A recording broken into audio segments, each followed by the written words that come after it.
दोस्तों, ई श्रम कार्ड बनाने के लिए सबसे पहले आपको ये जो वेबसाइट दिख रही है इस पर आना होगा। यहाँ पर एक सेल्फ रजिस्ट्रेशन वाला ऑप्शन दिखेगा आपको। सेल्फ रजिस्ट्रेशन वाले ऑप्शन में देखिए यहाँ पे हमसे मोबाइल नंबर मांगा गया है और नीचे एक कैप्चा कोड है जो डालना है। मोबाइल नंबर कैप्चा डालने के बाद जो नीचे जो दो ऑप्शन दिए हैं उसे हमें नो पे क्लिक करके सेंड OTP पे क्लिक कर देना है। जैसे ही हम सेंड OTP पे क्लिक करेंगे, आपने जो नंबर डाला है उस पर एक OTP 6 डिजिट का रिसीव होगा। उस OTP को हमें यहाँ पर डाल देना है।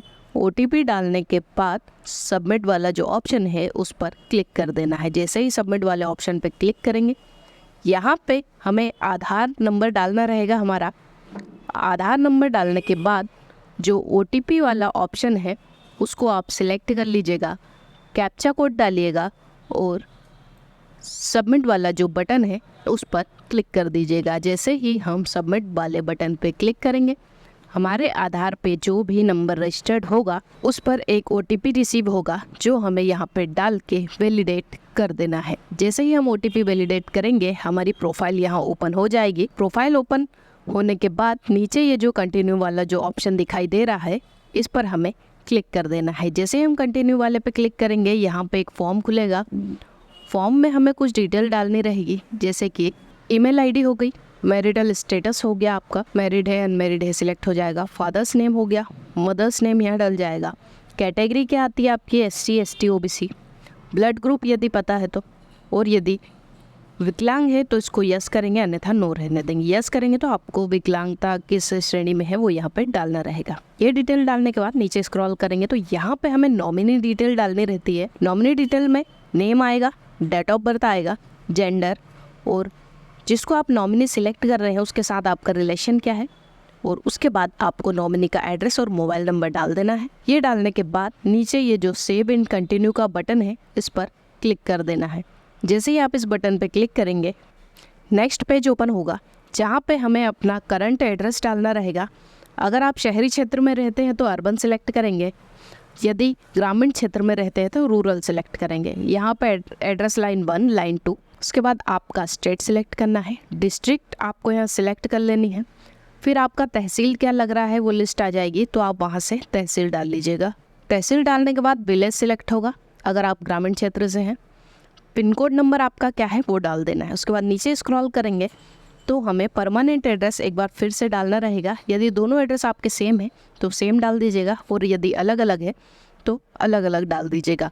दोनों एड्रेस डालने के बाद सेव एंड कंटिन्यू पे क्लिक कर देना है। यहाँ पे एक पॉपअप ओपन होगा। यदि आपके पास संबल कार्ड बना है तो आई हैव संबल ID पे क्लिक करना है, और यदि आपके पास संबल कार्ड नहीं है तो I don't have Sambal ID जो ऑप्शन है उस पर क्लिक करके आपको आगे बढ़ जाना है।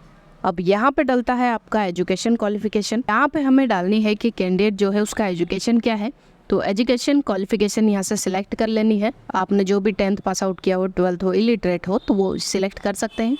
यहाँ पे आपको मंथली स्लिप डालना पड़ेगा कि मंथली आपकी कमाई कितनी है, तो इसको सिलेक्ट करने के बाद हमें सेव एंड कंटिन्यू वाला जो ऑप्शन है उस पर क्लिक कर देना है। जैसे ही हम नेक्स्ट पेज पे आते हैं, यहाँ पे हमें डिटेल डालनी रहेगी कि आप जो लेबर कैटेगरी है, श्रमिक कैटेगरी है, उसमें किस कार्य को करते हैं। आप जैसे ही आपका काम डालेंगे तो एक लिस्ट ओपन होगी, वहाँ से आप आपका जो वर्क है वो सिलेक्ट करके डाल सकते हैं। तो जैसे हम अभी जो डाल रहे हैं वो ड्राइवरी का वर्क डाल रहे हैं, तो हम जैसे ड्राइवर डालेंगे यहाँ पे तो यहाँ पे ड्राइवर से रिलेटेड सारी लिस्ट आ चुकी है। आप जो भी काम करते हैं वो यहाँ से सिलेक्ट कर लेना है। यहाँ देखिए हमने ड्राइवर जैसे ही सिलेक्ट किया तो ऑटोमोबाइल वाला ऑप्शन आ चुका है। कितने साल से आप ये काम कर रहे हैं वो यहाँ सिलेक्ट कर लेना है। और नेक्स्ट ऑप्शन आते हैं कि आपने इस काम के लिए कोई स्किल वगैरह ट्रेनिंग ली है तो उसको यहाँ से सिलेक्ट कर लेना है। अब क्या करना है, सेव एंड कंटिन्यू। जैसे ही हम सेव एंड कंटिन्यू करेंगे, यहाँ पे हमसे हमारा जो है बैंक डिटेल मांगा जाएगा। देखिए यहाँ पे सबसे पहले बता दिया है कि आपका जो बैंक है वो आधार से लिंक है या नहीं, तो यहाँ पे यस आ रहा है। अब यहाँ पे हमें बैंक अकाउंट नंबर डालना है, कंफर्म करना है। बैंक अकाउंट में होल्डर नेम क्या है, IFSC क्या है, ये सब यहाँ पे डाल देना है। IFSC आप जैसे ही डालेंगे और सर्च बटन पे क्लिक करेंगे तो आपकी जो ब्रांच है वो सिलेक्ट हो जाएगी। IFSC डालने के बाद सेव एंड नेक्स्ट पे जैसे ही हम क्लिक करेंगे तो यहाँ पे हमारा पूरा पेज ओपन हो जाएगा कि हमने अभी तक क्या क्या डिटेल यहाँ पे डाली है। इसको एक बार क्रॉस चेक कर लेना है सारी डिटेल सही है या नहीं। यदि कुछ करेक्शन करना है तो बीच में जो एडिट बटन दिख रहा है उस पर क्लिक करके एडिट कर सकते हैं। यहाँ पे सब सही है तो नीचे जो चेक बॉक्स दिया है उस पर हमें क्लिक करना है और सबमिट वाले जो बटन है उस पर क्लिक कर देना है। जैसे हम सबमिट करेंगे यहाँ पे हमारा जो ई श्रम कार्ड है वो कंप्लीट रेडी हो चुका है। ऊपर हमें ऑप्शन दिया है डाउनलोड यूएन कार्ड का, तो उस पर जैसे ही क्लिक करेंगे आपका ई श्रम कार्ड यहाँ से डाउनलोड हो जाएगा।